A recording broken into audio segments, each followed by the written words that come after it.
The air hung heavy with the stench of stale cigarettes and fear. Rain lashed against the windows of the abandoned warehouse.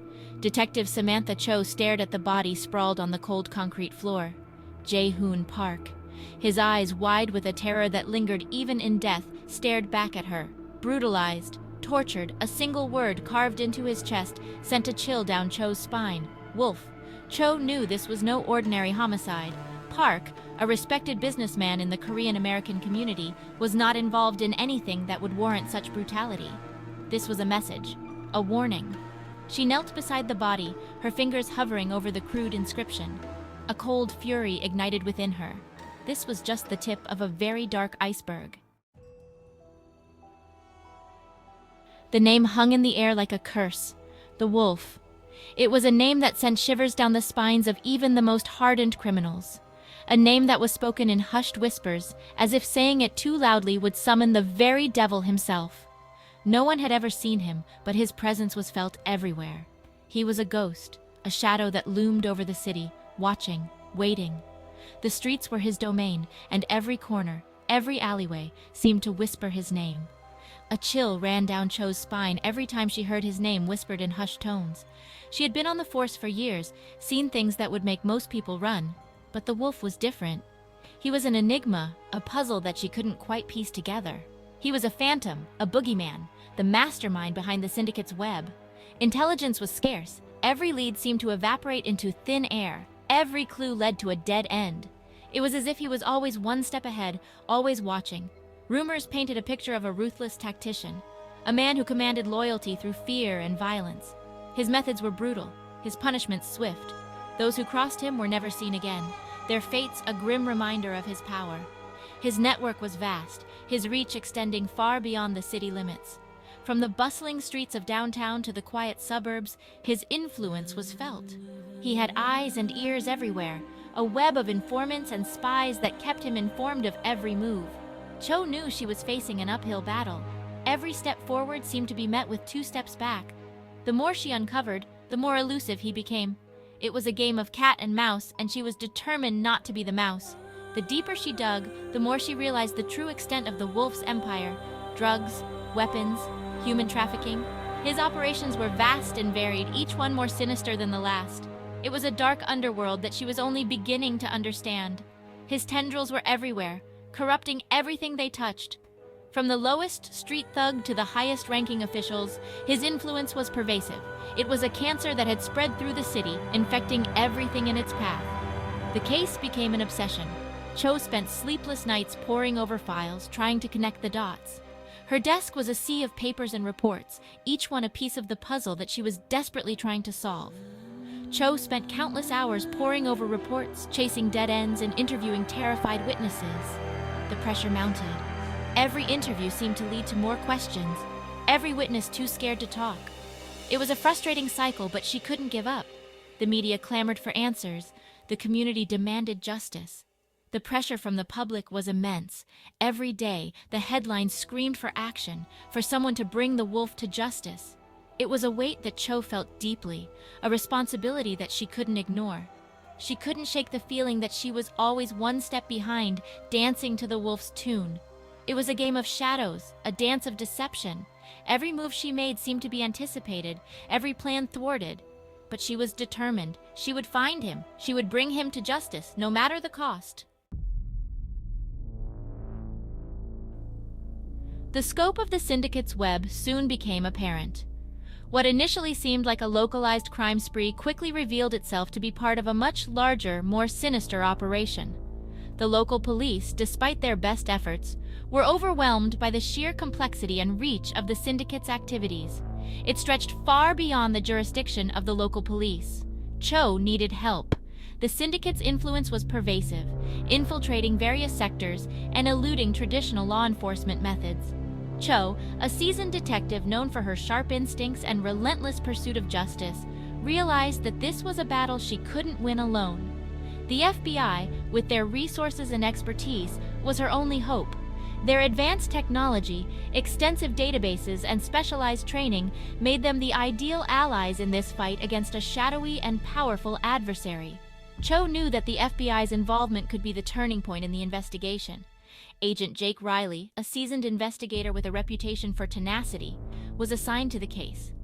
Riley was known for his meticulous attention to detail and his ability to see connections where others saw only chaos.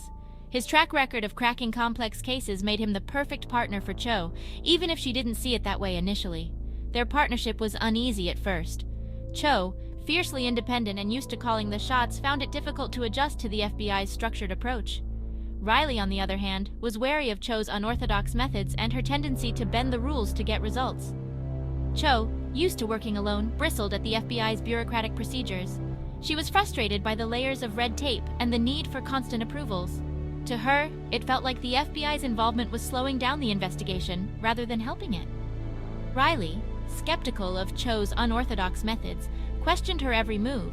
He was concerned that her impulsive actions could jeopardize the case. Their frequent clashes threatened to derail the investigation before it could gain momentum. But as they delved deeper into the investigation, a grudging respect began to form. They started to see the value in each other's approaches. Cho's street smarts and intuition complemented Riley's analytical mind and methodical approach. They began to realize that their differences could be their greatest strength. They needed each other, their strengths complementing the other's weaknesses. Cho's ability to think on her feet and Riley's knack for uncovering hidden patterns made them a formidable team.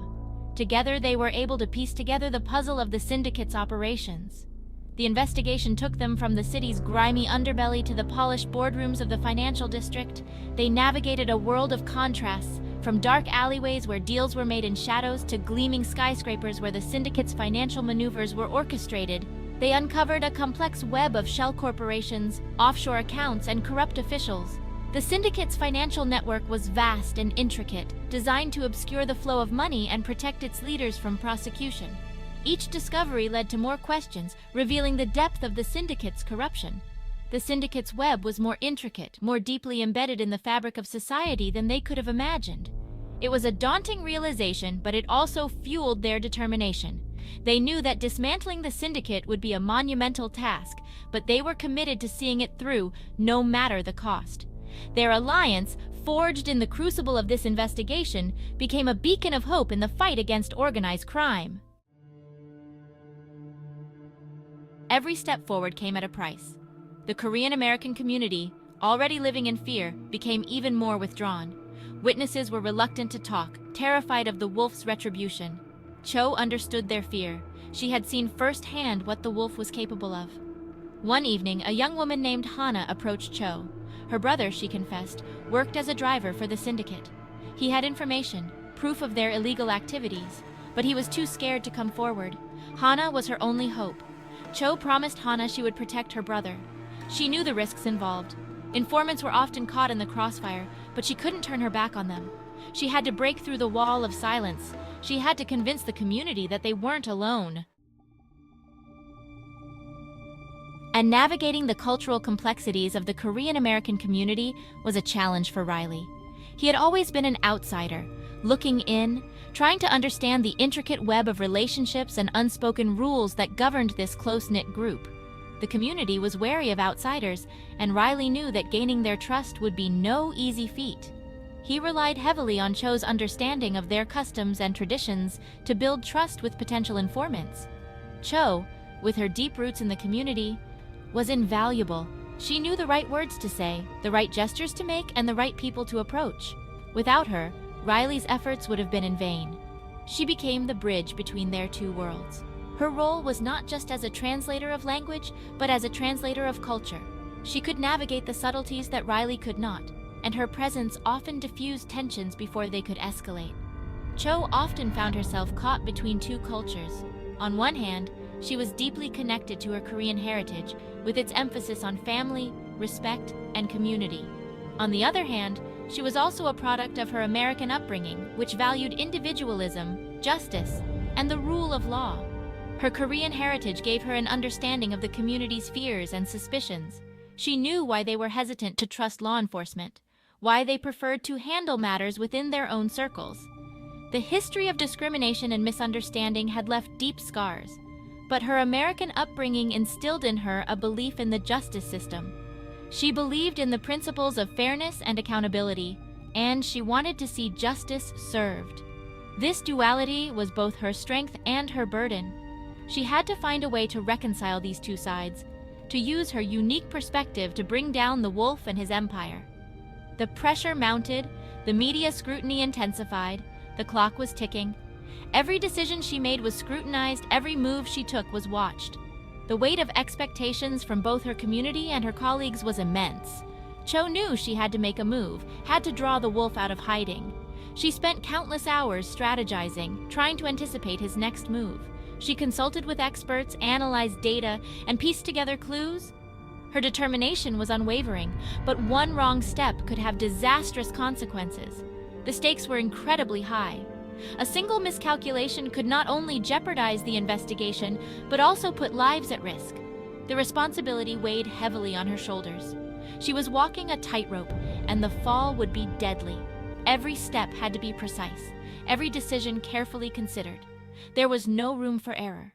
The balance she had to maintain between her two worlds was delicate, and the consequences of failure were dire. Yet despite the immense pressure, Cho remained resolute. She knew that her unique position gave her the ability to make a difference, to bridge the gap between her community and the justice system, and to bring the wolf to justice.